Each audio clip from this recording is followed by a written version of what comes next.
Naše oči so zelo občutljive in velikokrat imamo občutek, da so utrujene in suhe. Kaj lahko storimo, kako si lahko pomagamo? Več nam bo povedal gospod Robert Terčelj. Občutek suhih, pekočih in utrujenih oči je kar pogost, kaj ne? Zakaj se pojavi?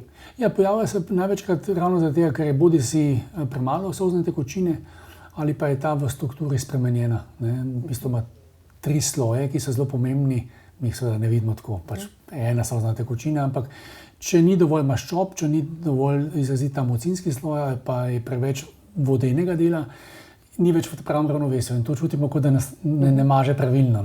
In v bistvu vsakeč, ko stisnemo veke, tudi stisnemo nekaj iz žlez, ki so na robu vek, mikrodelov maščob, in na ta način ohranjamo mazljivost. To je nekaj, kar sami ne zaznamo, razen ko več ne deluje, kot je treba. To, če se nam veke unamejo ali niso več tako dobro prehodni te žleze. Tako da, to so težave, ki se lahko pojavljajo pri nekaterih občasno, pri mnogih pa potem s časoma tudi bolj kronično, dlje časa prisotno, tožijo, da so te težave tako, da jih tudi svetloba moti, vid je nekoliko slabši, je to zelo moteče in izrazite je zjutraj. Skratka, zjutraj, ko se zbudimo, tako da so te težave precej neprijetne in to je tisto, na kar je treba biti pozoren in ustrezno odreagirati.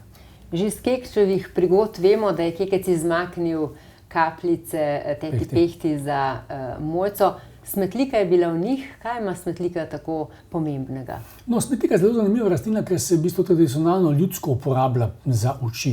Čeprav mnogokrat naredimo čaj iz smetlike, pa potem kanemo to ali pa damo kakšne obloge na oko, kar ni ravno najbolj sterilno. Potem včasih ljudje mislijo, da povzroča alergije, pa jih sama po sebi ne. Saj ni nekih uradnih podatkov s tem. Tako da smetlika je še vedno usidrana kot rastlina, ki jo uporabljamo za oči.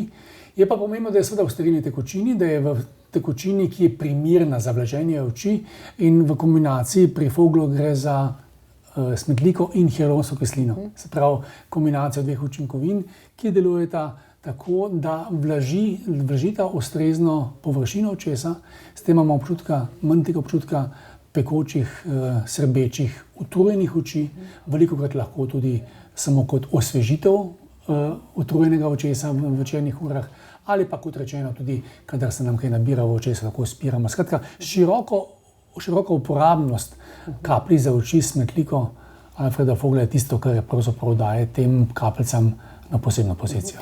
Kaj pa tisti, recimo, ki nosijo kontaktne leče, jih lahko uporabljajo? Lahko, tam je pomembno predvsem, da ni konzervansov in Voglove kapljice za oči s smetliko nimajo konzervansov, pa kljub vsemu ohranjajo dolgo časa obstojnost po uporabi.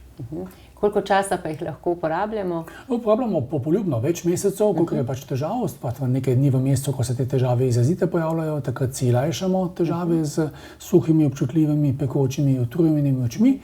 Pomembno je samo, da vemo, kaj je težava, da kaj ne pozabimo ali da ne prezremo mogoče kakšno drugo okužbo, ki jo je treba drugače zdraviti, ko je občutljiva, ampak splošna uporabnost, široka uporabnost pri suhih, utrujenih, vzdraženih očeh Voglovih kapljic za oči s smetliko je prav gotovo njihova odlika.